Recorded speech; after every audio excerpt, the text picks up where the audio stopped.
છેલ્લા કેટલાય સમયથી જુનાગઢ પોલીસ દ્વારા ઓપરેશન ક્લીન જુનાગઢ હેઠળ જુનાગઢ સિટી વિસ્તાર અને જુનાગઢ જિલ્લામાં સંગઠિત ગેંગ બનાવીને અસામાજિક પ્રવૃત્તિ કરતા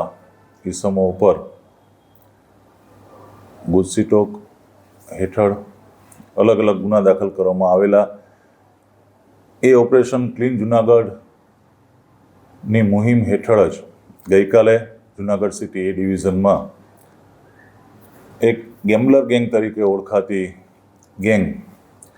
કે જેમાં અસલમ ઉર્ફે લાલો ઇબ્રાહિમ ઉર્ફે ગેમ્બલર કુરેશી, અબ્બાસ ઇબ્રાહિમ ઉર્ફે ગેમ્બલર કુરેશી, શાહબાઝ ઉર્ફે શહેબાઝ જાફરભાઈ કુરેશી, કરીમ અહમદભાઈ સીડા, આ તમામ જે સુખનાથ ચોકના રહેવાસી છે જુનાગઢના, એમની વિરુદ્ધ એલસીબી પીઆઈ દ્વારા ગુજસીટોક હેઠળ ફરિયાદ કરી અને એ ડિવિઝન પોલીસ સ્ટેશનમાં ગુનો ગુજસીટોક હેઠળ નોંધવામાં આવેલો છે. આ જે ગેમ્બલર ગેંગ છે એ અલગ અલગ શરીર સંબંધી ગુનાઓ, ખૂનની કોશિશ, આર્મ્સ એક્ટ, સરકારી અને ખાનગી જમીનો પડાવી લેવી, પોલીસ ઉપર ને સરકારી નોકરો ઉપર હુમલા, ઉપરાંત હમણાં જે છેલ્લે એક ઓપરેશન મ્યુલ હન્ટ કરીને એક સાયબર ક્રાઇમની પ્રવૃત્તિઓને ખાસ કરીને અલગ અલગ જે ડમી એકાઉન્ટ અને એ એકાઉન્ટ દ્વારા સાયબર ફ્રોડ થતા હતા, સાયબર ફ્રોડમાં એનો ઉપયોગ થતો હતો,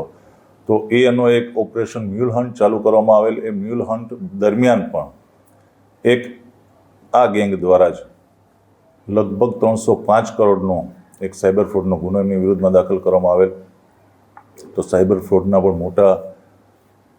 ગુનામાં આ ગેંગ સંડોવાયેલી હતી, ઉપરાંત શરીર સંબંધી અલગ અલગ ગુનાઓમાં સંડોવાયેલી હતી.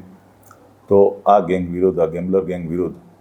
ગઈકાલે જુનાગઢ એ ડિવિઝન પોલીસ સ્ટેશનમાં ગુજસીટોક હેઠળ ગુનો દાખલ કરવામાં આવેલો છે અને આ ગુનાની તપાસ ડીવાયએસપી શ્રી રવિરાજ પરમાર કરી રહ્યા છે. આ જે આરોપીઓ છે એની વિરુદ્ધ અલગ અલગ દરેકની વિરુદ્ધ અલગ અલગ ગુનાઓ થઈને કુલ 30 ગુના છે, જેમાંથી 8 ગુનાઓમાં આ આરોપીઓ વિરુદ્ધ કોમન એફઆઈઆર છે. એટલે 8 એફઆઈઆરમાં આ આરોપીઓ એકબીજા સાથે સંકળાયેલા છે.